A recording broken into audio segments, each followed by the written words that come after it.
Hello नमस्ते बच्चों, कैसे हैं आप? मुझे पूरी उम्मीद है, पूरी आशा कि आप स्वस्थ होंगे, मस्त होंगे और जहां भी जैसे भी अपने कामों में लगे होंगे उसमें व्यस्त भी होंगे। तो शिक्षा की इस एजुकेशनल प्लेटफॉर्म पर आप सभी का स्वागत करता हूं। मेरा नाम है राहुल और हम बात कर रहे हैं हमारी केमिस्ट्री, 9th केमिस्ट्री के चैप्टर नंबर 4 की। इसका नाम है एटॉमिक स्ट्रक्चर। तो प्यारे बच्चों, हमने ऑलरेडी काफी कुछ चर्चा इस चैप्टर में कर ली है। क्या क्या बातें हम कर चुके हैं शॉर्ट में मैं आपको बता देता हूं। ऑलरेडी मैंने इंट्रो पार्ट में बताया था कि कैसे हमारे जो साइंटिस्ट थे उन्होंने एटम्स के अंदर जाने का प्रयास किया। उन्होंने जाना कि जो एटम होता है ये इंडिविजिबल नहीं है, इसको डिवाइड किया जा सकता है और इसके अंदर कुछ पार्टिकल्स हैं। और इस बात को जानने के लिए उन्होंने कई एक्सपेरिमेंट्स किए, जिसकी चर्चा हमने अपने पिछले वीडियो में किया था। यदि आपने वो वीडियो नहीं देखा है तो जाकर एक बार वो वीडियो जरूर देख लीजिएगा, क्योंकि जब आप उस पिछले वीडियो को देखेंगे तो आपको एक आइडिया लग जाएगा कि कैसे ये एटम के अंदर जाने के बारे में सोचा गया। फॉर एग्जाम्पल, हमने अपने पिछले वीडियो में, यदि आपने देखा हो तो, बात की थी कि जो साइंटिस्ट थे उन्होंने रैंडम एक्सपेरिमेंट्स किए। तो उसमें एक एक्सपेरिमेंट किया गया था वो कॉम्ब वाला, कि कैसे जब हम एक नॉर्मल कंघी कॉम्ब को कागज के पास लेकर जाते हैं, कागज के टुकड़ों के पास लेकर जाते हैं, तो कागज के टुकड़े खिंचते नहीं है। लेकिन यदि वो कंघी आप अपने बालों पर घिस लें या उसको थोड़ा सा क्या कर लें, लगातार अपने बालों पर घुमा लें, फ्रिक्शन कर लें, तो वही कंघी कुछ इस तरीके से बिहेव करना शुरू कर देती है कि वो कागज के पार्टिकल को खींच लेती है। अब साइंटिस्ट लोग जब इस बात को ध्यान दिए तो उन्होंने सोचा कि यार इस कंघी में या इस कंघी के जो अंदर एटम है, पार्टिकल्स है, उनमें कुछ तो ऐसा चेंज हुआ है जिसके कारण अब वही नॉर्मल सी दिखने वाली कंघी अब कागज के पार्टिकल को खींचना शुरू कर दी। करेक्ट? तो समहाउ साइंटिस्ट के दिमाग में ये बात आ चुकी थी कि हो ना हो ये जो कंघी है या कोई भी मैटर, इसके अंदर कुछ ना कुछ ऐसा है जो दूसरे को खींच सकता है या दूसरे को अपने से दूर कर सकता है। और इसी का उन्होंने क्या नाम दे दिया था? Charge particle.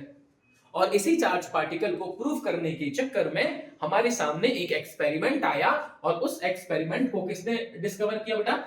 नॉट डिस्कवर, उस एक्सपेरिमेंट को लेकर किसने सबसे पहले चर्चा की? मैं यहां नाम लिख देता हूं, यहां नाम नहीं लिखा हुआ है। उन साइंटिस्ट का नाम था जे थॉमसन। मेरी बात को ध्यान सुनिएगा। कहानी कुछ ऐसी है कि मैंने आपके सामने एक एक्सपेरिमेंट की बात की। कौन सा एक्सपेरिमेंट? कि वो जो कंघी वाली बात है। अब साइंटिस्ट ने भी सोचा होगा कि यार ये जब मैं कंघी कर रहा हूं या मैं अपने बालों के ऊपर इस कंघी को घिस रहा हूं तो ऐसा क्यों हो रहा है कि कागज खिंचा रहा है? तो साइंटिस्ट का दिमाग एकदम फट गया होगा ना कि यार कुछ तो ऐसा हुआ है जिसके चक्कर में कंघी ने ये काम किया है। तो उनका दिमाग ये बोलने लगा कि हो ना हो इनके अंदर कोई ना कोई ऐसा बिहेवियर, ऐसी प्रॉपर्टी आई है जिसके कारण ये हमें सब देखने को मिल रहा है। और उसी को आगे चल के उन्होंने क्या नाम दे दिया? Charge particle. और इसी चार्ज पार्टिकल में सबसे पहला पार्टिकल आता है इलेक्ट्रॉन, जो एटम के अंदर मौजूद होता है। अब इसकी चर्चा हमने इसलिए करनी है क्योंकि हमारे सिलेबस में एक एक्सपेरिमेंट की बात हुई है जिसका नाम है, इस एक्सपेरिमेंट का नाम भी जान लो, किसने खोजा ये भी जान लो, और क्या खोजा ये भी जान लो। ये तीनों ही बातें आपके लिए एग्जाम के लिए इंपॉर्टेंट होती है। बच्चों, सबसे पहला जो चार्ज पार्टिकल जिसके बारे में हमें चर्चा करनी है उसका नाम है इलेक्ट्रॉन। इस इलेक्ट्रॉन को किसने खोजा था? तो याद नाम रखिएगा, जे थॉमसन। ऑल्दो मैंने आपको इसको याद रखने का एक तरीका बताया था, ईंट। याद है ना आपको ये शब्द ईंट? ईंट का मतलब इलेक्ट्रॉन, ई से, और टा से क्या था? थॉमसन। इन्होंने जो एक्सपेरिमेंट किया था, ये जो आपके सामने एक्सपेरिमेंटली डायग्राम दिख रहा है, इस पर हमें चर्चा करनी है। और इन्होंने जिस एक्सपेरिमेंट को किया था इसका नाम था सीआरटी। सीआरटी का मतलब होता है कैथोड रे ट्यूब एक्सपेरिमेंट, या फिर इसी का एक और नाम था discharge tube experiment. Discharge tube experiment. अब ये सब नाम किस तरीके से दिए गए हैं मैं आपको समझाऊंगा, पर आपको पहले तो 3 पॉइंट्स याद रखने हैं। पहला, कि जब चार्ज पार्टिकल की बात शुरू हुई तो सबसे पहले हमने इसको जाना, इलेक्ट्रॉन को जाना। और इलेक्ट्रॉन को जानने के लिए हमें एक साइंटिस्ट ने मदद की, इनका नाम था जे थॉमसन। इन्होंने इलेक्ट्रॉन की खोजबीन करने के लिए या इलेक्ट्रॉन के बारे में बताने के लिए एक एक्सपेरिमेंट किया। बेटा उनको ना बच्चों याद रखिएगा, साइंटिस्ट को तो ये पता ही होता, साइंटिस्ट को तो ये फील आती है कि ऐसा कुछ हो सकता है, पर दुनिया के सामने जब वो बात रखना चाहते हैं तो वो एक्सपेरिमेंट के साथ रखते हैं। इसलिए उन्होंने एक एक्सपेरिमेंट हमारे सामने करके दिखाया। अब ये जो एक्सपेरिमेंट आपके सामने उन्होंने किया था उसको मैं यहां बताने वाला हूं, ध्यान से देखिएगा। फिर मैं आपको इन थॉमसन के बारे में, मतलब हमारे जो थॉमसन चाचा है ना साइंटिस्ट, इनके बारे में बड़ी इंटरेस्टिंग बात बताऊंगा आपको। चलिए शुरू करते हैं। ये जो आपके सामने डायग्राम है ना, इससे बढ़िया डायग्राम मैं आपको बताता हूं। ये थोड़ा सा चेंज डायग्राम है। चेंज का मतलब ये थोड़ा सा एडवांस डायग्राम है। आपको मैं बेसिक डायग्राम समझाता हूं, ठीक है? तो अपन करते हैं थोड़ा सा इस बोर्ड को एनलार्ज। अरे ऐसे तो होगा नहीं, इसको ऐसे करते हैं, ठीक है? अब एनलार्ज करने का मतलब बच्चों ध्यान रखना, मैं आपको यहाँ समझाने के उद्देश्य से बता रहा हूं, तो आपका फोकस सिर्फ इतने हिस्से पर होगा, ठीक है। क्या हुआ, ध्यान ये रखिएगा कि मैंने क्या क्या नाम दिया। उस एक्सपेरिमेंट का नाम था कैथोड रे ट्यूब एक्सपेरिमेंट, या फिर दूसरा डिस्चार्ज ट्यूब एक्सपेरिमेंट। अब इस एक्सपेरिमेंट का सेटअप क्या था सुनो। तो जो हमारे थॉमसन साहब थे उन्होंने क्या लिया बेटा, एक उन्होंने लिया एक ट्यूब। क्या ट्यूब ली, एक ग्लास की ट्यूब ले ली और इसका नाम रख दिया उन्होंने क्या, कैथोड रे ट्यूब। अब क्यों रखा ये नाम मैं आपको बताऊंगा, अभी सुनिए, या कैसे इसका नाम कैथोड रे पड़ा अभी आप जानोगे। अब इस जो ग्लास ट्यूब होती है इसके अंदर क्या किया उन्होंने, एक तरफ लगा दिया बच्चों क्या, कैथोड, क्या लगा दिया, एक तरफ कैथोड लगा दिया।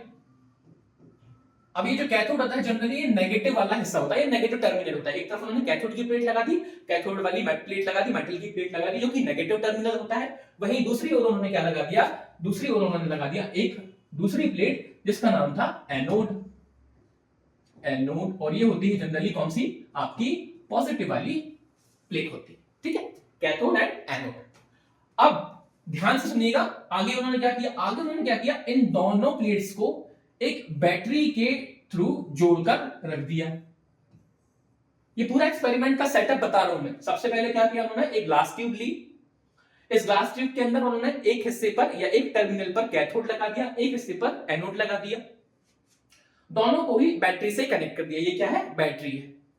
अब साथ ही साथ उन्होंने क्या किया था बच्चों, यहां एक वैक्यूम पंप भी लगाया था। ऐसे समझ लीजिए, यहां एक क्या लगा दिया था उन्होंने, वैक्यूम पंप। क्या नाम रख देता हूं उसका मैं, वैक्यूम पंप। क्यों, सुनना मेरी बात ध्यान से।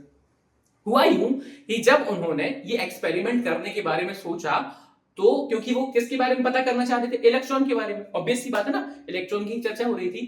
तो उन्होंने जो भी सोचा होगा, उनका दिमाग ये भी कहा कि यार जब मैं ये एक्सपेरिमेंट करूं तो गलती से मुझे एयर के पार्टिकल्स डिस्टर्ब ना कर दें या मेरे एक्सपेरिमेंट को खराब ना कर दें। तो उन्होंने ये वैक्यूम पंप लिया और वैक्यूम पंप इस पाइप से अटैच करके लगा दिया। अब वैक्यूम क्या करेगा, अंदर की सारी एयर को सक कर लेगा, ये जो अंदर के पार्टिकल्स उनको निकाल देगा, ठीक है। इसी वजह से इस एक्सपेरिमेंट का एक और नाम आ गया डिस्चार्ज ट्यूब एक्सपेरिमेंट। बेटा डिस्चार्ज का मतलब क्या हुआ बच्चों, डिस्चार्ज का मतलब आपने उसके चीजों को, डिस्चार्ज का मतलब होता है निकाल देना, आपने किसी चीज को निकाल दिया है ना, डिस्चार्ज कर दिया है ना। ऐसे हॉस्पिटल में से आप किसी को डिस्चार्ज करते हो उसका मतलब वो चला गया वहां से। सिमिलरली यहाँ वैक्यूम पंप का इस्तेमाल हो ताकि अंदर की एयर को निकाल लिया जाए, सो दैट हमारे अंदर जो भी एयर पार्टिकल्स हैं वो डिस्टर्बेंस क्रिएट ना करें, ठीक है। अब इस एक्सपेरिमेंट में आगे क्या हुआ, आगे ये हुआ कि जब उन्होंने, मतलब किसने, थॉमसन साहब ने इस एक्सपेरिमेंट को करने के बारे में सोचा, तो प्यारे बच्चों उन्होंने इस जो बैटरी है या जो भी पावर सप्लाई है इसके ऊपर बहुत ही ज्यादा यानी कि हाई वोल्टेज वाली पावर सप्लाई प्रोड्यूस की। ये बैटरी मैं बोल रहा हूं, लेकिन ये जो बैटरी है या जो पावर सप्लाई उन्होंने प्रोवाइड की थी, ये बेटा बहुत ही हाई वोल्टेज वाली थी, मतलब ऑलमोस्ट 10,000 वोल्ट। आपके घरों में 9-10 है ना, 11, 20, 22 ऐसे आपने सुने होंगे वोल्ट, है ना, बल्ब वगैरह आप यूज करते हो। यहाँ कितना दिख रहा है आपको, 10,000, मतलब बहुत ज्यादा, ठीक है। अच्छा, ये जब उन्होंने वैक्यूम पंप यहां लगाया था तो इस वैक्यूम के चक्कर में अंदर का जो प्रेशर है ना वो बहुत कम हो गया, क्योंकि वैक्यूम का काम ही क्या होता है, एयर को हटाना, प्रेशर को कम करना। तो ऑल्दो जो प्रेशर हमारा क्रिएट हुआ था वो हुआ था 10⁻³ mm ऑफ मरकरी। बच्चों mm ऑफ मरकरी प्रेशर की यूनिट होती है, जैसे आप पास्कल यानी कि न्यूटन पर मीटर स्क्वायर बोलते हो ना, पास्कल मतलब न्यूटन पर मीटर स्क्वायर होता है, ये भी प्रेशर की यूनिट होती है। ऐसे ही आप mm ऑफ मरकरी भी प्रेशर की यूनिट होती है। और ये आपने देखा होगा जब हम डॉक्टर्स के यहाँ जाते हैं और अपना ब्लड प्रेशर चेक कराते हैं, तो जो ब्लड प्रेशर का जो मीटर होता है ना, उसमें मरकरी के लेवल से ही हम चेक करते हैं। तो जब आप वहां नोटिस करेंगे ना डॉक्टर के पास, तो वो डॉक्टर का जो इंस्ट्रूमेंट होता है जिसको हम बोलते हैं क्या, स्फिग्नोमैनोमीटर, वो इसी यूनिट में प्रेशर को चेक करता है, ठीक है। चलो, मुद्दा ये है कि इस पूरे एक्सपेरिमेंट का सेटअप हमें क्या बोलता है कि आपने लिया एक ग्लास ट्यूब, उस ग्लास ट्यूब में आपने क्या किया, एक तरफ लगा दिया हमारा कैथोड जो कि नेगेटिव टर्मिनल है, एक तरफ आपने लगा दिया एनोड जो कि पॉजिटिव टर्मिनल है, और फिर आपने क्या किया, इसको एक हाई पावर सप्लाई के साथ अटैच कर दिया, अंदर की एयर को आपने निकाल दिया, वैक्यूम प्रेशर को हटा दिया या वैक्यूम क्रिएट कर दिया, ठीक है। अब ये तो हो गया एक्सपेरिमेंटल सेटअप। हुआ यूं कि जब हमारे थॉमसन साहब ने एक्सपेरिमेंट को किया, तो बच्चों वैसे तो उन्होंने अपनी एयर को निकाल लिया था, ठीक है। अब जैसे ही इन्होंने ये पावर सप्लाई प्रोड्यूस की, मतलब ऐसे समझ लो कि इन्होंने बटन चालू कर दिया और पावर सप्लाई इस सेटअप को दे दी, तो इंस्टेंटली क्या हुआ, एक ध्यान सुनिएगा जो आपको मेन जानना है, इंस्टेंटली क्या हुआ, यहां से एक लाइट बीम, ध्यान से सुनना मैं क्या बोल रहा हूं, यहां से एक लाइट बीम कहां पहुंच गई, एनोड तक पहुंच गई, जो कि इनविजिबल थी। ध्यान से सुनो मैं क्या बोल रहा हूं, जैसे ही थॉमसन साहब ने इस पूरे सिस्टम में पावर सप्लाई को ऑन किया तो कैथोड से एक लाइट बीम एनोड की तरफ गई। ठीक है, मैं आपको बना भी देता हूं, ये लाइट बीम किसकी तरफ गई, एनोड की तरफ गई, लेकिन ये कैसी थी, इनविजिबल। तो अब आप ये सोच रहे होंगे कि एक बात बताओ भैया, जब आप मुझे ये कह रहे हो कि ये जो कैथोड की बीम या जो लाइट बीम जा रही है ये इनविजिबल है, तो हमें नजर कैसे आ गई, सही क्वेश्चन है बच्चों। क्या हुआ, ये वैसे तो इनविजिबल थी, पर साइंटिस्ट को ये चीज पता थी, या उन्होंने जब ये एक्सपेरिमेंट किया होगा तो उनके दिमाग में ये तो बात आई थी ना कि कुछ तो हमें रिजल्ट मिलने वाला है, और हमें जो रिजल्ट मिलेगा उसको हम पहचानेंगे कैसे या उसके दर्शन कैसे करेंगे। तो साइंटिस्ट ने पहले से एक जुगाड़ की थी, और जुगाड़ क्या की थी सुनो मैं बताता हूं आपको। कौन सा कलर लिए, चलो पर्पल लेते हैं। इन्होंने यहां यानी कि एनोड के पीछे जिंक सल्फाइड की एक स्क्रीन लगा दी थी या कोटिंग कर दी थी, इसको हम बोलते हैं फ्लोरोसेंट स्क्रीन। और ये फ्लोरोसेंट स्क्रीन इसलिए होती है क्योंकि जैसे ही इस पर कोई पार्टिकल पड़ेगा तो ये चमक उठती है ना। तो अब आपने क्या देखा कि एक पावर सप्लाई करने के बाद एक रे जो है या लाइट बीम है वो कैथोड से निकलकर एनोड की तरफ आना शुरू हुई, और इसका पता हमें इस वजह से लगा क्योंकि पीछे जो हमारी जिंक सल्फाइड की कोटिंग थी वो चमक उठी। तो साइंटिस्ट ने यहां से एक अंदाजा लगाया कि हो ना हो कैथोड से कुछ ना कुछ लाइट बीम हमारे एनोड की तरफ आ रही है। अब थोड़ा सा ना साइंटिस्ट ने और खोजबीन शुरू की या उन्होंने और जानने का प्रयास किया, तो दे विल रियलाइज कि यार जो कैथोड है ये अपने आप में कौन सा टर्मिनल है, नेगेटिव, क्योंकि बैटरी के नेगेटिव से जुड़ा है, ठीक है। और ये जो एनोड है ये अपने आप में कैसा टर्मिनल है, पॉजिटिव। अब यदि कोई चीज नेगेटिव से पॉजिटिव की तरफ आ रही है तो उनका दिमाग ये सोच के, मतलब एकदम लाइक उन्होंने कनेक्शन बिठा लिया, मतलब दिमाग में सोचा क्या, वो तो पहले ही सोच चुके थे, बस उन्होंने उस चीज को कनेक्ट कर लिया। उन्होंने बोला कि यदि ये हिस्सा पॉजिटिव है और ये हिस्सा नेगेटिव है और यहां से मेरी एक लाइट बीम इस तरफ को आ रही है, दैट मींस नेगेटिव से पॉजिटिव की तरफ जो चीज आ रही है वो हो ना हो उसके अंदर नेगेटिव प्रॉपर्टी होगी, यानी कि जो भी ये लाइट बीम आ रही है, ठीक है, जिसको आगे चल के उन्होंने इलेक्ट्रॉन बोला, इसके अंदर कौन सा चार्ज होगा या कौन सी प्रॉपर्टी होगी, नेगेटिव प्रॉपर्टी होगी। क्यों बोला उन्होंने, क्योंकि सोच के देखो बच्चों, हमें इतना तो पता ही है कि नेगेटिव पार्टिकल से दूर भागते हैं, रिपेल करते हैं, वहीं जो अपोजिट पार्टिकल होते हैं ये अपने आप को अट्रैक्ट करते हैं, ठीक है। हमेशा याद रखिएगा जो सेम टाइप के पार्टिकल्स होते हैं ये अपने आप को रिपेल करते हैं, भागते हैं, और जो अपोजिट नेचर के पार्टिकल्स होते हैं अट्रैक्ट करते हैं। तो यही कॉन्सेप्ट उन्होंने लगाया, उनको भी यही सोचना था कि यदि ये पॉजिटिव है ये नेगेटिव है तो हो ना हो नेगेटिव पार्टिकल जो है या नेगेटिव लाइट बीम है ये किस तरफ भाग रही है, पॉजिटिव की ओर, एनोड की तरफ। इसका मतलब इस लाइट बीम के अंदर कौन सा चार्ज है या कौन सी नेचर है, नेगेटिव नेचर है, करेक्ट। ये चीज उन्होंने यहां से पता कर ली, इतना आपको याद रखना है, क्लियर। अब साइंटिस्ट ने और खोजबीन शुरू की, तो साइंटिस्ट ने पता किया कि चलो मान लिया कि ये नेगेटिव है, लेकिन क्या हम किसी और तरीके से पता कर सकते हैं कि ये जो लाइट बीम गई है इसके अंदर नेगेटिव चार्ज या नेगेटिव नेचर है। तो साइंटिस्ट ने और जुगाड़ बिठाई, उन्होंने कहा काम करते हैं, हमें नहीं पता कि ये नेगेटिव है कि पॉजिटिव, लेकिन हम और कोशिश करते हैं। तो इन लोगों ने क्या किया, ध्यान सुनिएगा, इन लोगों ने क्या किया, यहां ना एक डिफ्लेक्टिंग कॉइल लगा दी। बच्चों डिफ्लेक्टिंग कॉइल क्या होती है, देखो डिफ्लेक्टिंग कॉइल होती है जो डिफ्लेक्ट कर सके, नाम में ही डिफ्लेक्टिंग कॉइल। हमने क्या किया, मान लो अभी के लिए साइंटिस्ट ने ये सोचा होगा कि ये जो लाइट जा रही है, लाइट बीम जा रही है, इसमें नेगेटिव पार्टिकल्स हैं या नेगेटिव क्या है, प्रॉपर्टी है। तो इन्होंने क्या किया, एक डिफ्लेक्टिंग कॉइल ऊपर रख दी और एक डिफ्लेक्टिंग कॉइल नीचे रख दी, एक को पॉजिटिव सप्लाई दी और एक को नेगेटिव सप्लाई दी। इससे क्या फर्क हुआ, अब जब ये लाइट सीधी सीधी जा रही थी, या जो आपका जो लाइट बीम है ये जो सीधा सीधा जा रहा था बच्चों, अब ये ना क्या होने लगा, ये थोड़ा सा डिफ्लेक्ट हो गया, यानी कि जाते जाते जाते जाते जाते इसने अपना रास्ता थोड़ा सा मोड़ दिया, ऊपर की तरफ कर लिया। क्यों, क्योंकि यदि ये नेगेटिव था तो पॉजिटिव वाला इसको खींचेगा। अभी मैंने क्या बताया, पॉजिटिव नेगेटिव से वो आकर्षण यानी कि अट्रैक्शन प्रोवाइड करते हैं, और वही जो नेगेटिव वाला है ये भगाता है। इसी वजह से जब ये लाइट सीधी जा रही थी, अचानक से जब इसको यहां डिफ्लेक्टर्स मिले तो ये लाइट मुड़ गई, ठीक है। इस तरीके से उन्होंने पता कर लिया। तो ये जो डिफ्लेक्टर्स थे ये कौन से वाले डिफ्लेक्टर थे, इलेक्ट्रिसिटी वाले। सिमिलरली साइंटिस्ट ने मैग्नेटिक डिफ्लेक्टर्स भी प्रोवाइड किए। मैग्नेटिक डिफ्लेक्टर्स में एक तरफ उन्होंने नॉर्थ पोल लगा दिया, एक तरफ उन्होंने साउथ पोल लगा दिया। उससे भी हमें पता चल गया कि यार ये जो लाइट बीम है जो सीधी सीधी जा रही थी, जैसे ही मैं नॉर्थ पोल या साउथ पोल लगा रहा हूं तो इसमें भी मुझे क्या देखने को मिल रहा है, डिफ्लेक्शन। मुद्दे वाली बात बच्चों ये है कि साइंस के इस एक्सपेरिमेंट में, थॉमसन साहब के एक्सपेरिमेंट में हमें ये चीज पता चली कि कैथोड से यानी कि हमारे नेगेटिव टर्मिनल से एक लाइट बीम आगे जाके एनोड पर जाती है और इसके अंदर नेगेटिव बिहेवियर होता है, जिसे आगे चल के साइंटिस्ट ने क्या नाम दे दिया, इलेक्ट्रॉन। याद क्या रखना है आपको, आपको ये चीज याद रखनी है कि पहला इस एक्सपेरिमेंट का नाम क्या है, कैथोड रे ट्यूब एक्सपेरिमेंट। क्यों? क्योंकि जो रे या जो लाइट बीम जा रही है बच्चों को कहां से निकल रही है, कैथोड से, इसलिए आपने इसका नाम रखा है। दूसरा डिस्चार्ज ट्यूब एक्सपेरिमेंट क्यों बोलते हैं, क्योंकि यहां जब आप इस पूरे सेटअप को देखते हैं तो यहां से आप वैक्यूम से क्या करते हो, पूरी गैसों को डिस्चार्ज कर लेते हो, ठीक है। और थर्ड, इससे हमें किसके बारे में पता चला, तो इससे हमें इलेक्ट्रॉन की खोज के बारे में पता चला, ठीक है। अब प्यारे बच्चों एक चीज और याद रखिएगा, यहां वैसे तो ये जो एक्सपेरिमेंट है ये आपको मैंने जनरल बताया, बट साइंटिस्ट ने ऐसा नहीं किया। साइंटिस्ट ने अलग अलग गैसेस से उन्होंने इस एक्सपेरिमेंट को दोहराया। ऑल्दो यहां हम वैक्यूम की बात कर रहे हैं, पर साइंटिस्ट ने आगे चल के इसके अंदर कुछ गैसेस भी इनपुट दी, है ना, गैस को इंसर्ट किया। क्यों? क्योंकि साइंटिस्ट ने ये चीज भी पता करनी, देखो लॉजिकली भी आप सोचोगे तो क्या बच्चों, जब अंदर कुछ है ही नहीं, इसके अंदर कुछ है तो नहीं, है ना, वैक्यूम ऑलमोस्ट हल्की फुल्की गैस होगी, यदि होगी भी तो उसके चक्कर में क्या हुआ, उसके चक्कर में यहां से लेके यहां तक आपको एक नेगेटिवली चार्ज बीम वाली लाइट देखने को मिली, लेकिन वो बहुत कम देखने को मिली होगी क्योंकि अंदर तो कुछ है ही नहीं। तो साइंटिस्ट ने क्या किया, इस चीज को और बेटर तरीके से प्रूव करने के लिए और बेटर तरीके से चीजों को एक्सट्रैक्ट करने के लिए अंदर गैसेस डाल दी।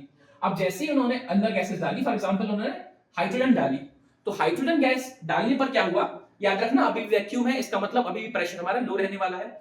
अब जब उन्होंने हाइड्रोजन गैस डाली तो एक चीज और क्लिक होने लगी। क्यों क्लिक होने लगी? क्योंकि अब यहां से कैथोड से जो एनोड की तरफ लाइट बीम जा रही थी बेटा, इसमें क्या होने लगा, इसकी इंटेंसिटी बढ़ गई, यानी कि अब ये लाइट ज्यादा जाने लगी। तो इसका मतलब साइंटिस्ट को ये चीज क्लियर हो गई कि हो ना हो इस हाइड्रोजन के अंदर क्या हुआ है, कुछ चेंज हुआ है, जिसके कारण हाइड्रोजन से जो भी नेगेटिव पार्टिकल्स है, हाइड्रोजन के खुद भी नेगेटिव पार्टिकल्स हैं, वो किसकी तरफ भागने लगे, एनोड की तरफ भागने लगे। ये बात इस एक्सपेरिमेंट ने प्रूव कर दी। क्योंकि सोच के देखो ना, अंदर कुछ था नहीं तो नेगेटिव पार्टिकल कहां से आए होंगे, ऑब्वियस सी बात है ना, जो अंदर गैस है वही क्या होने लगी, ब्रेक होने लगी, वही क्या होने लगी, आयोनाइज्ड होने लगी। आयंस का मतलब तो आप जान चुके हो अब तक, आयोनाइज होने का मतलब इलेक्ट्रॉन से अलग हो गए, प्रोटॉन से इलेक्ट्रॉन से अलग हो गए, निकल गए, करेक्ट।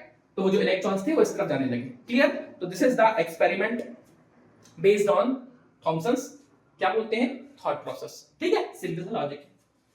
तो आई होप इतनी बात आप समझ गए होंगे, ये आप नोट कर लीजिए, स्क्रीनशॉट ले लीजिए बच्चों, याद रखना है आपको ये चीज जो मैंने आपको बेसिक बातें बताई। आपके वन लाइनर्स में या 1 पॉइंट वाले क्वेश्चंस में ये पूछा जाता है कि किसने एक्सपेरिमेंटली इस चीज की खोज की, तो आपका आंसर होगा थॉमसन साहब ने। कौन सा पार्टिकल्स निकाला था खोज के, तो आपका आंसर होगा सर इलेक्ट्रॉन। इस एक्सपेरिमेंट का नाम क्या है, तो आप बोल सकते हैं सीआरटी, या ऐसे को हम बोलते हैं कैथोड रे ट्यूब एक्सपेरिमेंट या डिस्चार्ज ट्यूब एक्सपेरिमेंट, क्लियर। बेटा ये जो इलेक्ट्रॉन्स है ना, ये इलेक्ट्रॉन्स या जो हम नेगेटिवली चार्ज बीम बोल रहे हैं, आगे चल के उन्होंने इलेक्ट्रॉन नाम दिया था, ये इतने फास्टली जाते थे कि कई बार तो एनोड को ये क्या कर देते थे, छेद करके आगे निकल जाते थे, भेद के आगे निकल जाते थे, समझ रहे हो, इतना खतरनाक सिस्टम। दो तीन चीजें और याद रखिएगा क्योंकि ये चीज आपको एग्जाम में लिखने में काम आ सकती है। नॉर्मली इनका जो पाथ होता है इलेक्ट्रॉन बीम का या जो लाइट बीम का, ये हमेशा होता है नेगेटिव से पॉजिटिव और स्ट्रेट लाइन में। जब तक आपने कोई ऊपर या नीचे डिफ्लेक्टिंग कॉइल नहीं लगाई थी, स्ट्रेट लाइन में मूव करते हैं, लेकिन जैसे ही आप इनके ऊपर या नीचे क्या लगा देते हो, डिफ्लेक्शन के लिए कॉइल लगा देते हो, तो क्योंकि खुद का नेचर इन बीम का या इस इलेक्ट्रॉन का खुद का नेचर क्या होता है, नेगेटिव, तो ये पॉजिटिव की तरफ चिपक के जाने लगी, मुड़ गई, तो ऑब्वियस सी बात है फिर रास्ते से क्या हो जाती, मुड़ जाती। अदरवाइज ये हमेशा स्ट्रेट लाइन में चलती, क्लियर। तो this is the basic experiment done by the Thomson साहब। अब आपके सामने ये वाला जो सेटअप बनाया गया है, यानी कि ये वाला जो डायग्राम है बच्चों, ये एडवांस लेवल का है। एडवांस लेवल का मतलब मैं आपको समझाता हूं। एडवांस लेवल का ये मतलब था कि जब आप इस पूरे एक्सपेरिमेंट को देखते हो ना, तो क्या हुआ था, ये डिफ्लेक्टिंग कॉइल के बाद वाला एक्सपेरिमेंट दिखाया गया कि जब आपने डिफ्लेक्टिंग कॉइल लगा दी तो जो लाइट सीधे सीधे जा रही थी वो मुड़ गई, है ना, क्या होने लगी, वो मुड़ गई। क्यों मुड़ी? क्योंकि सर ऊपर वाला जो कॉइल था ये पॉजिटिव वाला हिस्सा था, आ जाओ, नहीं आओगे, आ गए, और नीचे वाला नेगेटिव था। तो वो मुड़ गई, तो वो वाला डायग्राम आपके सामने है, बट बेसिक डायग्राम मैं आपको बता चुका हूं। और ये भी याद रखिएगा कि साइंटिस्ट ने इस एक्सपेरिमेंट के लिए अलग अलग गैसेस को भी ट्राई किया था। हाँ, वैक्यूम पंप का इस्तेमाल हम इसलिए करते हैं क्योंकि हमने वहां प्रेशर वेरिएशन चेक करना चाहा कि किस पर्टिकुलर प्रेशर पे किस तरीके के रिजल्ट देखने को मिलते हैं। क्लियर? चलो अब बेटा एक इंटरेस्टिंग बात बताता हूं मैं आपको थॉमसन साहब के बारे में, है ना, थोड़ी सी इंटरेस्टिंग चीजें जान लो, मजा भी आएगा आपको सुनने में। जो थॉमसन साहब थे बहुत बड़े हमारे क्या थे, साइंटिस्ट थे, ये सभी को पता है, पर ये ना बड़े मतलब ऑर्गेनाइज्ड टाइप की पर्सनैलिटी नहीं थी, ये डिसऑर्गेनाइज्ड पर्सनैलिटी कहलाते थे। तो अब इन्होंने क्या किया, ये ना एक बार जब एक्सपेरिमेंट हो रहा था, तो एक्सपेरिमेंट जब हो रहा था तो क्या हुआ था, इनका एक वो बैठा था, असिस्टेंट जो था वहीं बैठा होगा या देख रहा होगा। तो असिस्टेंट बढ़िया अपने एक्सपेरिमेंट को देख रहा, तो सडनली असिस्टेंट को क्या देखने को मिला, उन्होंने क्या लगाया, इधर एक डिफ्लेक्टिंग कॉइल लगा दी, समझ लो यहाँ मैग्नेटिक कॉइल लगा दी, या आपको जो पॉजिटिव दिख रहा है इसको छोड़ दो, मान लो उन्होंने एक मैग्नेटिक कॉइल लगा दी। अब मैंने क्या बताया, ये मान लीजिए नॉर्थ पोल है, ठीक है, पॉजिटिव वाला हिस्सा है, तो जो लाइट बीम है, क्योंकि इसमें तो इलेक्ट्रॉन है तो नेगेटिव है, तो ये कहां जाएगा, ऊपर की तरफ, ये पॉजिटिव ये नेगेटिव, तो ये खींच के कहां जाएगा, ऊपर। तो धीरे धीरे जब उन्होंने मैग्नेटिक पावर बढ़ाना शुरू की, तो जो इलेक्ट्रॉन्स थे वो धीरे धीरे यहां टकराना शुरू होने लगे, टकराना शुरू होने लगे। इतना जब उन्होंने बार बार पावर बढ़ाई मैग्नेट की, तो टकराना इतना ज्यादा हो गया इलेक्ट्रॉन्स का, इस ग्लास ट्यूब पे इतना ज्यादा टकराना हो गया कि यहाँ स्पार्क होने लगे। और स्पार्क क्यों होते बच्चा, क्योंकि चार्ज होता है ना, जैसे आप अपने लाइटर को जलाते हो, कैसे आपको वहां करंट सी देखने को मिलती है ना, हम उंगली से उंगली टच करते हैं, कैसे आपको करंट लगती है, क्योंकि चार्ज होता है। तो ऐसे यहाँ भी चार्ज देखने को मिला। तो भाई साहब वो असिस्टेंट था वो चौंक गया, और सडनली क्या हो गया, वहां इस ग्लास ट्यूब में आपको एक विस्फोट भी देखने को मिला। तो असिस्टेंट बिल्कुल ऐसा लुक आ गया उसकी पट्टी, क्यों, क्योंकि भैया उसको तो एक्सपेक्टेड ही नहीं था कि ऐसा कुछ होगा। लेकिन भाई थॉमसन साहब खड़े होकर क्या देख रहे थे, मजा आ गया गुरु, क्योंकि वो तो जानते ही थे ना, ये होते साइंटिस्ट। मतलब आपके लिए जो चीज एबनॉर्मल लग रही है ना, उनके लिए वो चीज क्या थी, उनके लिए वो चीज एक्सपेक्टेड थी, क्योंकि उनको यही तो देखना था, उनका तो यही कहना था, मैं जो सोच रहा था वही हुआ। फट गया, क्यों फट गया, क्योंकि मैंने पावर बढ़ाई, इसका मतलब इलेक्ट्रॉन जो है वो कहां खींच रहे हैं, हमारे पॉजिटिव टर्मिनल पे खींच रहे हैं। यही चीज उन्होंने प्रूव करनी थी, हो गई प्रूफ, ठीक है। तो this is Thomson's experiment regarding electron discovery, ये चीज आपको याद रखनी है, ठीक है। चलिए आगे बात करते हैं। बच्चों अब ध्यान सुनो, सेकंड जो हमारा चार्ज पार्टिकल है, इसको हम प्रोटॉन बोलते हैं, उसकी भी चर्चा कर लेते हैं। क्योंकि अच्छा एक चीज मैंने आपको शायद बताना अभी वैसे बता दिया हूं बेटा, याद रखिएगा जो इलेक्ट्रॉन होता है ना, इलेक्ट्रॉन जिसको हम नेगेटिवली चार्ज पार्टिकल बोलते हैं, इसका जो वजन होता है ना बहुत कम होता है, मास जो होता है बहुत ना के बराबर होता है, आपकी बुक्स में भी दिया गया है ऑलमोस्ट, ये बहुत ही कम, मतलब 1.67 into 10 to the power minus 27 kilogram, है ना, और इसको भी तुम 2000 से भाग दे दो, मतलब बेटा ये तो प्रोटॉन का होता है, ठीक है, और इसका भी 2000 गुना कम कर दो तो इलेक्ट्रॉन का मास आएगा। ये जो है ये प्रोटॉन का है, और इससे भी 2000 गुना कम किसका होता है, इलेक्ट्रॉन का। मैं बस आपको ये बताना चाहता हूं कि ये इतना कम होता है कि हम उसको कंसीडर नहीं करते, ठीक है। चलिए अब आते हैं हमारे दूसरे पार्टिकल की डिस्कवरी के बारे में बात करते हैं। देखो अब इलेक्ट्रॉन की खोज किसने कर दी थी, इलेक्ट्रॉन की खोज कर दी थी हमारे थॉमसन साहब ने। तो उन्हीं के एक स्टूडेंट थे जिनका नाम था गोल्डस्टीन साहब, एक जर्मन साइंटिस्ट थे, है ना, उन्हीं के स्टूडेंट थे, उन्होंने प्रोटॉन पार्टिकल्स के बारे में खोज की थी। तो सोचो गुरु क्या बोलते उसको, गुरु गुड़ हो गया शक्कर चेला, ऐसा भी कहावत है ना, कि गुरु तो गुड़ रह गया चेला शक्कर हो गया। तो वैसा ही कुछ हुआ, गुरु ने निकाला किसके बारे में जानकारी, इलेक्ट्रॉन के बारे में, और उनके जो शिष्य थे जिनको हम गोल्डस्टीन साहब के नाम से जानते हैं, उन्होंने प्रोटॉन के बारे में चर्चा की थी। तो सबसे पहला पॉइंट आपको याद रही रखना है कि प्रोटॉन की खोज किसने की थी, तो प्रोटॉन की खोज जो की थी वो गोल्डस्टीन साहब ने की थी। किसने, गोल्डस्टीन। बच्चों कई बच्चे इसमें कंफ्यूज होते हैं, रदरफोर्ड साहब का नाम आएगा, याद रखिएगा गोल्डस्टीन साहब ने किसके बारे में खोजबीन की थी, प्रोटॉन की, लेकिन उसका जो नाम दिया था, यानी कि उसका जो नॉमेनक्लेचर नामकरण था, ये रदरफोर्ड साहब ने किया था, पर डिस्कवरी किसने की थी, गोल्डस्टीन साहब ने। अच्छा इनके एक्सपेरिमेंट को क्या बोलते हैं, तो इनके एक्सपेरिमेंट को बोलते हैं हम लोग क्या, एनोड रे एक्सपेरिमेंट, या फिर इसी को हम एक और नाम से जानते हैं बच्चों, कैनाल रे एक्सपेरिमेंट। अब ये क्यों नाम दिया गया मैं आपको समझाऊंगा, बट बिफोर दैट आप इस पर थोड़ा सा फोकस रखिए। क्या बोलते हैं, एनोड रे ट्यूब एक्सपेरिमेंट और कैनाल रे। अब बहुत ही सिंपल सा एक्सपेरिमेंट है, जो अभी आपने देखा ना सॉरी जो अभी आपने थॉमसन साहब का एक्सपेरिमेंट देखा ना, उसी को बस बेसिकली क्या कर दिया, घुमा दिया। यार देखो साइंटिस्ट है, साइंटिस्ट का काम क्या होता है, ऑब्जर्व करना, और साथ में क्या हम इसमें कोई चेंज या कुछ नया कर सकते हैं ये देखना। तो इन्होंने क्या किया, उसी एक्सपेरिमेंट को थोड़ा सा ट्विस्ट करके बता दिया। ट्विस्ट करके कैसे बताया, अपने आप नहीं बताया, उन्होंने ऑब्जर्व किया। कैसे ऑब्जर्व किया सुनिए मैं बताता हूं। साइंटिस्ट ने फिर से ही वैसा एक्सपेरिमेंटल सेटअप ले लिया। साइंटिस्ट मतलब गोल्डस्टीन साहब की बात होती। अगेन हमने क्या ले लिया, एक ट्यूब है ना, इसका नाम भी वही रख देंगे हम, कैथोड रे ट्यूब। मतलब ऐसे समझ लो कि वही ट्यूब है। ये आपका हो गया एनोड वाला हिस्सा, ये हो गया आपका क्या, कैथोड वाला हिस्सा। बेटा इसमें नाम लिखा है परफोरेटेड ट्यूब। परफोरेटेड का मतलब होता है जिसमें होल्स होते हैं। क्यों है मैं आपको समझाता हूं, अभी आपको ध्यान नहीं देना, अभी आप बस सुन लीजिए, ठीक है। फिर वहां भी बैटरी थी, यहां भी बैटरी है, यहां भी वैक्यूम पंप है जहां से हम एयर को निकाल लेंगे, ठीक है। ये सारी बातें हो गई। कैनाल रे क्यों बोल रहे हैं अभी आपको समझ में आएगा, इनको हम कैनाल रेज बोल देते हैं, क्यों बोलते हैं समझ में आएगा अभी आपको। सारा एक्सपेरिमेंट सेटअप सेम है। अब गोल्डस्टीन साहब का दिमाग यहां क्यों अटका या उन्होंने प्रोटॉन के बारे में कैसे सोचा वो मैं आपको समझाता हूं। जब गोल्डस्टीन साहब अपने गुरु यानी कि थॉमसन साहब के एक्सपेरिमेंट को देख रहे होंगे, पढ़ रहे होंगे, समझ रहे होंगे, तो उन्होंने ये सोचा कि मान लो, थोड़ा ध्यान सुनिएगा, उन्होंने ये सोचा कि थॉमसन साहब क्या बोल के गए कि फॉर एग्जांपल आप हो कैथोड और आप हो एनोड, ये सी है और ये ए है, बिल्कुल ऐसा ही था। तो यदि पावर सप्लाई करने पर, बेटा यहां याद रखिएगा सब कुछ सेम कंडीशन है, बैटरी का पावर अभी भी बहुत ज्यादा हाई है 10,000 वोल्ट के आसपास, वैक्यूम जो प्रेशर है वो भी बहुत लो है, इसलिए हम वैक्यूम बोलते हैं, कितना 10 to the power -3 mm of mercury.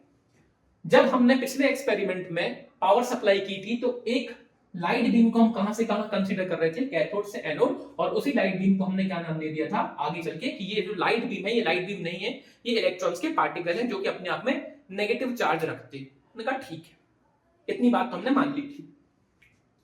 Scientist ने और खासकर गोल्डस्टीन साहब ने सोचा एक बात बताओ, नॉर्मली यदि आप कैथोड से एनोड की तरफ नेगेटिव पार्टिकल्स के मूवमेंट को देख रहे हो तो क्या ये उल्टा हो सकता है?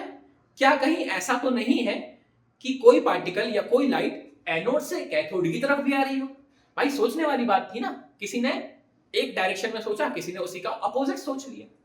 तो गोल्डस्टीन साहब ने इसी एक्सपेरिमेंट को दोबारा जब देखा तो जैसे हमें पिछले एक्सपेरिमेंट में लाइट बीम कैथोड से एनोड की तरफ जाते हुए दिखी, सिमिलरली उसी टाइम पर उन्हीं गैसेस के, मतलब फॉर एग्जांपल कौन सी गैस थी हमारे टाइम पर, उस पर हाइड्रोजन गैस थी, उसी गैसेस के दौरान जैसे आप कैथोड से एनोड की तरफ एक लाइट बीम को देख रहे थे, यहां गोल्डस्टीन साहब ने यह भी नोटिस किया कि एक लाइट बीम उसी समय एनोड से कैथोड की तरफ भी आ रही है। क्या बोला गया? एनोड से कैथोड की तरफ भी आ रही है। हमने कहा ठीक है, कैसे पता? तो फिर वही बात कि भाई साहब पता करने का तरीका वही था कि यहां आपने क्या लगा दी, जिंक सल्फाइड की, क्या लगा दी बच्चों, जिंक सल्फाइड की कोटिंग लगा दी, फ्लोरोसेंट कोटिंग आपने यहां भी डेवलप कर दी, ठीक है। अब ध्यान सुनना, क्यों ये परफोरेटेड आपके सामने कैथोड है। जब फॉर एग्जांपल हम हाइड्रोजन की ही बात कर लेते हैं, अब हाइड्रोजन का जो एटम होता है बच्चों, इसमें एक होता है इलेक्ट्रॉन और एक होता है प्रोटॉन। ये इलेक्ट्रॉन है और समझ लीजिए ये क्या है, प्रोटॉन है ना। इतना याद रखिएगा, हाइड्रोजन जो होता है उसका एटॉमिक नंबर 1 होता है, इसका मतलब एक इलेक्ट्रॉन एक प्रोटॉन।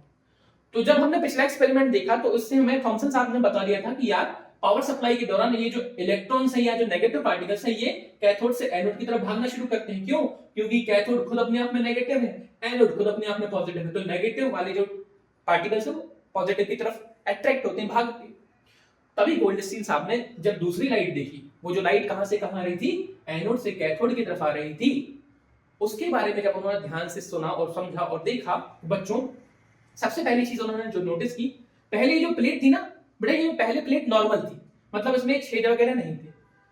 तब उन्होंने जब नोटिस किया, जब प्लेट नॉर्मल थी, छेद नहीं था, तो पीछे कोई चमक नहीं दिख रही थी, मतलब फ्लोरोसेंट स्क्रीन जिंक सल्फाइड पर कोई चमक उनको नजर नहीं आई।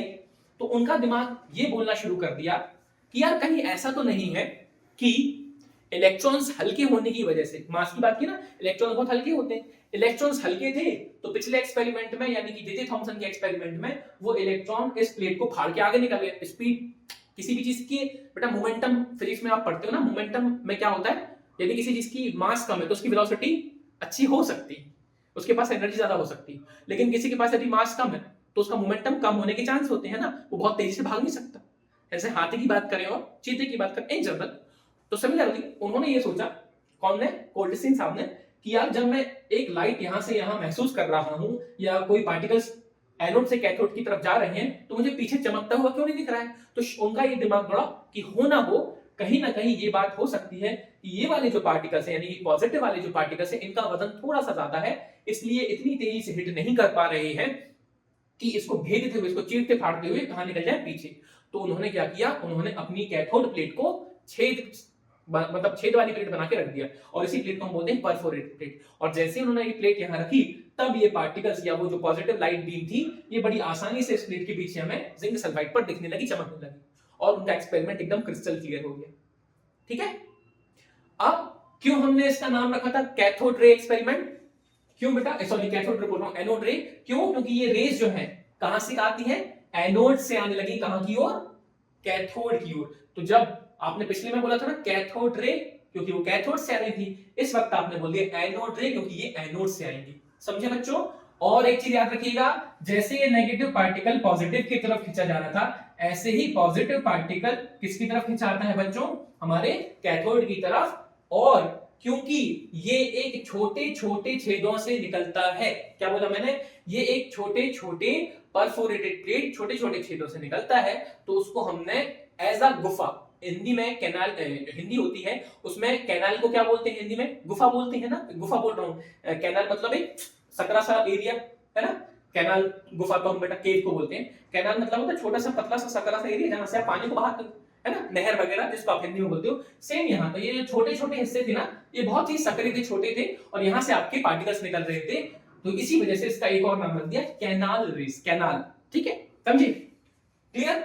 आगे चल के इसी पॉजिटिव लाइट बीम को क्या नाम दे दिया गया? प्रोटॉन नाम दे दिया गया। और साइंटिस्ट ने यहां भी वही चीज चेक की कि क्या ये डिफ्लेक्ट हो सकते हैं, क्या इनके पास बाकी पॉजिटिव पार्टिकल्स हैं। तो सेम उन्होंने फिर क्या किया? एक तरफ पॉजिटिव प्लेट लगा दी, एक तरफ नेगेटिव प्लेट लगा दी, क्योंकि इस बार ये पॉजिटिव थे तो किस तरफ खींचेंगे या किस तरफ उड़ेंगे?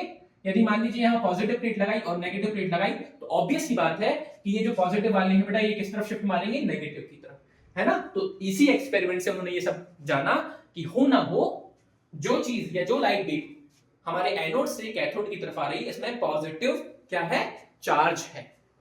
सो ये एक्सपेरिमेंट उन्होंने एकदम साफ साफ लोगों के सामने रख दिया। क्लियर?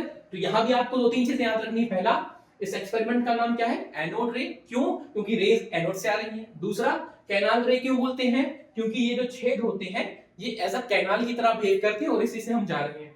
किसने निकाला था प्रोटॉन के बारे में सबसे पहले जानकारी? गोल्डस्टीन साहब ने। याद रखेंगे हम ये चीज। और यदि आपसे कोई पूछता है प्रोटॉन अपने आप में कैसा पार्टिकल है, तो आप बोलेंगे सर ये पॉजिटिव पार्टिकल है, पॉजिटिव चार्ज वाला पार्टिकल है। इसका मास लगभग होता है 1.67 into 10⁻27 किलोग्राम। बेटा ये खुद देखो कितना कम है, और इससे भी 2000 गुना कम क्या है? इलेक्ट्रॉन। समझे? समझ पा रहे हो? मुद्दा ये नहीं, मुद्दा ये है कि इस एक्सपेरिमेंट से हमें क्या जानकारी मिली। ठीक है, चलिए। So these are the two basic experiments regarding electrons and protons. I hope यहां तक की बात आपको क्लियर हो गई होगी। एक बार और आप वीडियो को पॉज करके चीजों को अच्छे से नोटिस कर सकते हैं, ध्यान दे सकते हैं, वीडियो को दोबारा देख सकते हैं, तो ताकि आपकी जो क्या बोलते हैं एनालिसिस है और अच्छे से बेटर हो सके। तब तक हंसते रहिए, मुस्कुराते रहिए और यूं ही शिक्षा को एंजॉय कीजिए। चलिए बच्चों, नमस्ते।